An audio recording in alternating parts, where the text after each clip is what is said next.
Great. Okay, Please go ahead. thank you very much. So first of all, I'm a very special situation because I'm in person, but I have some running nose. So I go back to the hotel, and now I would like to present a joint work with Kélem Marshall, Isabella Lava, and Gábor Somlai. So the idea, what we are starting to study, is basically that what can we say if we have some cyclomatic divisor of a mass polynomial of a set? What can we say about the set or a tile? So in particular for tile. So I start with this object. So let A be a finite set, and we say that A tiles Z if there exists a complement T, such that there is for every n in Z there is a unique representation can be written as A plus T, where E is from A and T is from T, and this will be written as A big O plus T is equal to 0. So it is an independent observation of Newman and Hayosh that a tiling complement T is periodic in this case. So there exists a capital M and a finite set B such that T can be written as B big O plus MZ. So consequently, we can turn to from integers, we can turn to a finite cyclic group Zm, and we may ask about the properties or behavior of A plus B, where A and B tiles Zm as a pair. So the cardinality of A and the cardinality of times the cardinality of B is equal to M. So basically from now on I will work on ZM, but at the beginning we can also discuss some results on integers. So these are well-known things, I just recall them. So how the mass polynomial comes into the picture. So if you have a set in ZM, then we can define AX as the sum of monomials x to the A, where A runs through the elements of capital A, the set. So if you have a tiling A plus B equal to Zm, it can be equivalently written in as AX times BX is equals to 1 plus x plus etc. X to the n minus 1 mod x to the m minus 1. So equivalently, we have a size constraint. A times A, the size of A times the size of B is equal to M as before. And for every non-trivial divisor, small m divides capital M, phi m divides AX, or phi m divides BX. So from a cyclomatic point of view, a divisor of A and B must cover all non-trivial cyclomatic divisors of x to the m minus 1. So this is important to keep in mind. And about tiling, the best what we know is still Kovács-Meyerowitz result. So uh, to discuss this, we have to introduce the following set SA star, which collects those prime powers such that phi p to the alpha divides AX. So those p to the alphas. And Kovács-Meyerowitz set two conditions. T1 is about the size condition. So the size of A, which is equivalent to the substitution of the polynomial at 1, is the product of those cyclotomic divisors, which is in SA. So where the index is in SA.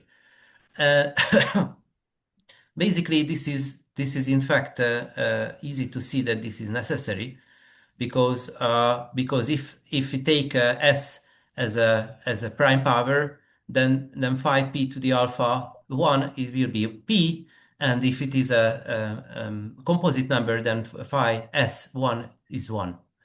And the second condition is T2, which is less understandable immediately. But if we take prime powers from SA star, then the product of them as an index, so phi S1 SK, should also divide AX. This is the second condition. And Hovan and Meyerowitz proved that T1 and T2 implies that A tiles Z, and if A tiles Z, then T1 holds. So if A tiles and A has at most two distinct prime factors, then T2 also holds. So then it is an if and only if condition, but we only know this in a very particular cases. So, for instance, Cohen-Meyerowitz proved it for only for at most two distinct prime factor. And in fact, as you see, these statements can be stated in the integers, but basically we turn to again to a cyclic group ZM. So from now on, I turn back to ZM. So after these, one may conjecture, it is called Cohen-Meyerowitz conjecture, but in fact, they didn't conjecture it in this. I think it was conjectured maybe in Tao's blog. So a finite set ZM ties if and only if it satisfies T1 and T2. And it is true, we don't have any counterexample yet, so it's maybe it is true in general, but what we know that it is true for the 2' case, that's what we discussed, and for the square free case, it was a result of Meyerowitz and Laba, and I collected or I just refer to a theorem which collects all known results. It is from Laba and Lonner. That CM conjecture is true, the Cohen-Meyerowitz conjecture is true in ZM, if one of the following holds. So M divides one of these product. So the first one is the 2' case multiplied with the square free. The second one is P1 square, P2 square, P square multiplied with some square free number.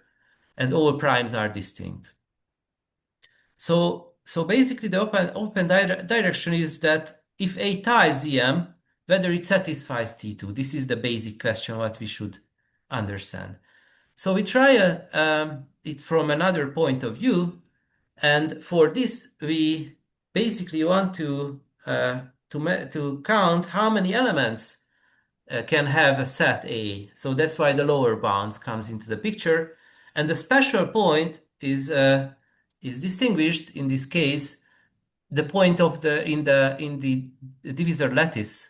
So let A be a set, not tiled, it's just a set, and let phi s divides A for some s in M.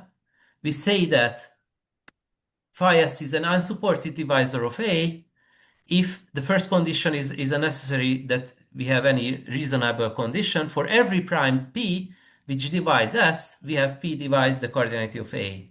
If we don't have this, then we have some strange and unrelated examples. But the second condition is very important. So for every prime power, P to the alpha double divides us. This means that this is the highest power which divides us, P power. So we have, for that, we have phi P to the alpha x does not divide A. So let's see it in an example. So the red circle is an unsupported, so the dot in the red circle is an unsupported divisor. So it is phi q square p cube. It divides A as it is a point in the divisor structure, but phi q square and phi p cube does not divide. So this is the case when we are talking about unsupported divisor. So why it is important? So if you have a tile and every prime factor of M divides both A and B, this is again a necessary condition here. And suppose that B fails T2, then for some S, we have that all prime power divisor of S, for all prime power divisor of F, phi pi to the alpha I divides B, but phi S doesn't divide B. So the tiling identity what we discussed before forces that phi S divides A. On the other hand, by the tiling property that we have T1, it implies that the prime powers factors of S are not allowed to divide both A and B, so it does not divide A. So in fact, this means that phi S is an unsupported divisor. So if we don't have an unsupported divisor, this gives some control on T2 for the complement. This is the basic conclusion. So on the other hand, to compare unsupported divisor to some size bound, we introduce the following. So for a finite set of divisors S, we defined a so-called mean S, which is the number, the quantity so that the minimum of all size of sets which are non-empty and satisfy that phi s divides A for all S in S. So as a motivation, I just mentioned long and long result for one divisor. So if we have phi s divides A for some s bigger than 1, then A is bigger or equal than the minimum of primes which divides S. So this is a good sign. For the Kovács-Meyerowitz conjecture, we may ask whether an additional mixed divisor, let's say unsupported divisor, forces that the size is bigger than only comes from the T2 divisors. So in fact, the A is bigger than the product of those U's which are in SA A star, those phi U1. So if yes, then an unsupported divisor is incompatible with T1. So this is how the two things comes into one picture. Okay, so what about the size bound? So what we can say? So first optimistic point of view is a result of Laba and Marshall, who showed that a diagonal configuration of cyclotomic divisors can force an extra mass, which means that if you take divisors so that the next one is in the positive quadrant of the previous one, or in other sense, I can say that this function, which is now a linear function, is just strictly monotone increasing from both directions. Then we are in a diagonal situation, and in this diagonal situation, for instance, in this concrete example, it can be proved that the minimum of S is bigger or equal, min S is bigger or equal than the minimum of the two primes on the fourth power. So this is what we want in general, but unfortunately it is not typically the case. So there are some examples, relatively simple examples, where a single extra mixed divisor doesn't increase the size. And here I show you a concrete example where P is 2 and Q is 3. I just keep P and Q so that the structure can be visible better than using 2 and 3 immediately. So for instance, M is P to the 4, Q to the 4. And as I said, P is 2, Q is 3. One can construct a set A such that all divisors P square, Q, and Q square divides A, phi of them, and phi M also divides A. However, the size of A is exactly given by the prime power divisors. So, so how we can construct such an example? In fact, the idea is the following. We take a set A and we project it to ZP cube, Q square.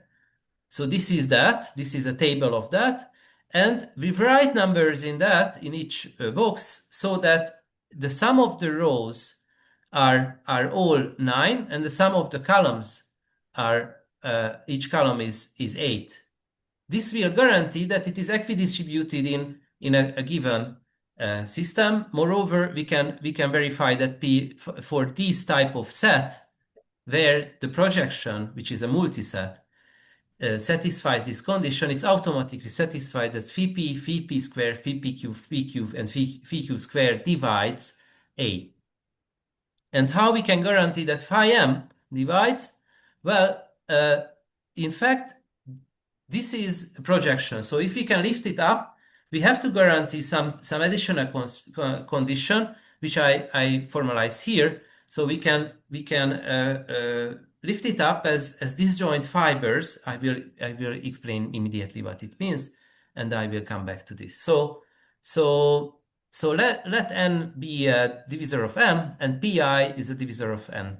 So we say that an ordinary pi fiber on scale n has a mass polynomial of this one, 1 plus x to the n over pi plus x to the n pi minus 1 times n over pi. So this is basically, if you would like to think on that, takes each element of a coset, so it can be seen as a line or a fiber that we call fiber. And there is a nice theorem of many authors or many researchers rediscovered this but it is originated from De Bruyn, Reda, and Schoenberg, also independently from each other.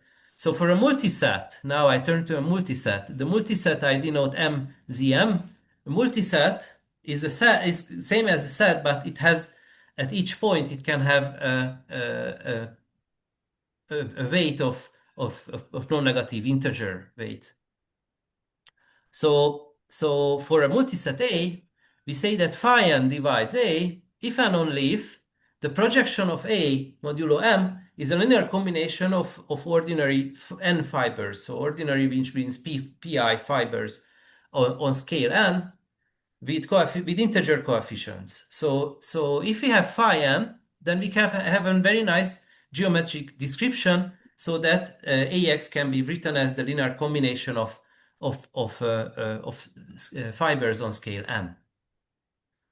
So we can go back to the let's see how we can use it. So to force the mixed divisor, it is enough to arrange A mod n as a sum of original fibers. So if we go back to this picture and we take, for instance, 5, then we can imagine that our original group is zp to the 4 q to the 4, and each p zp q square coset project to one point in this picture. So in this sense, we can find, for instance, for 5, we can build a 2 fiber and a 3 fiber independently, which project to the same point. So they are disjoint. And in this way, we can construct such an example. Okay. So going further, we would like to turn to the tiling or T2, T1, T2 properties. It is important to understand. So we need two basic and nice techniques. One of them is a generalization of De Bruyn-Reda-Schoenberg theorem, which says that if you have a lot of divisors on the top, mainly satisfying this condition, phi r divides A for every n divides R divides M, then A can be written as a composition of long fibers. Long fibers is defined in this way, that instead of it is just length p, it is length p to the pi to the alpha, where alpha is taken as a difference of prime power pi power in n and m. So let's say in a concrete example, a point so let us assume that we have a full box on the top. So m is p4 p to the 4 q to the cube, and we have this block of divisors. Then the set can be written, or multiset can be written as a linear combination of p fibers of size p cube and q fibers of size q square. So this increase is accelerate our effectivity in this sense, and basically the knowledge that we need here is the top block divisor implies a long fiber decomposition. Another relevant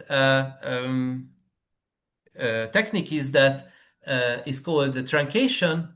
So for truncation, we take some relevant for us relevant divisors, and we try to forget the others. So the truncation forgets the p-adic digits, which is used by any divisor in R, and so for instance, if we have relevant p divisors p cube, p to the 7, p to the 10, then we just keep these p-adic levels and compress the others, so forget the others, taking 0 for the others, and compress them. So in fact, we get a reduced picture of p square, and p cube. So in fact, the ambient group became smaller, much smaller, and why it is useful? Because we have a truncation principle. So if we have originally a multiset where phi r divides A, then the truncation object has the same weighted total sum. And on the other hand, all divisor remains in the sense that if phi r divides A, then the truncated version of that divisor divides AR. So using these two techniques, we can get a positive result. So let M be okay, is equal to P to the M Q to the N, and A is a multiset that satisfies T2. If there exists an N, which is P to the gamma Q to the eta, such that phi N divides A, but none of the prime power divisors divides A, then we have a size increase in the size bound. So what is the consequence of that? The consequence is that A satisfies T1 and T2, and M has at most two distinct prime divisor, then AX has no unsupported divisor. This is what we wanted to get in some sense. So in this case, the two prime case, our strategy succeeds. An unsupported divisor implies a strict size increase. So it implies that it cannot hold T1. So under the condition T1 and T2, unsupported divisor is impossible. So what we basically get is that if we have a tile in the two prime case, and A satisfies T2, then B also satisfies T2. So there is no unsupported divisor. And in general, this can be asked as a weak version of Cohen-Meyerowitz, that whether if we have tiling, so T1 automatically satisfied for both, and A satisfies T2, does it imply automatically that B satisfies T2? And to make this question a bit relevant, I show you a negative result, which is maybe the best what we found. So the 4 prime example says that if you work with M is equal to P1, P2, P4, P3, and P4 to the 4, under some condition on the primes, not very small, but the consecutive primes satisfy the Bertrand postulate, then there exists a set A which has all cyclotomic divisors pi to the alpha, where alpha is at least 2. It satisfies T1 and T2, so all of the products of them, the corresponding cyclotomic divisor is also divides, and the size of A is exactly what we expect. But we have an extra divisor, an unsupported divisor, phi P1, P2, P3, P4, which divides A. And I have not so much time. I just show a picture how this construction, because it's very, very clever, in some sense that we split the 3-dimensional box into 4 pieces. 3 of them are the green, the blue, and the red can be shifted in a given direction when it's free for them. So, for instance, the green is upward, the blue is backward, and the red on the sides. And we have a yellow part, but in fact, this is a 4-dimensional picture. So we have many copy of these picture next to each other in the 4th dimension, and we can see it as a fiber in the 4th dimension, and we can shift it. So we always shift long fibers. That's why we use this method again in negative results as well. And in fact, if we can shift it thanks to a choice of D1, D2, D3, so the split on each side, which can satisfy some divisibility conditions, so that it satisfies altogether De Bruijn, Rayleigh, and Schoenberg theorem, so that we get phi P1, P2, P3 divides A. That's just my last slide.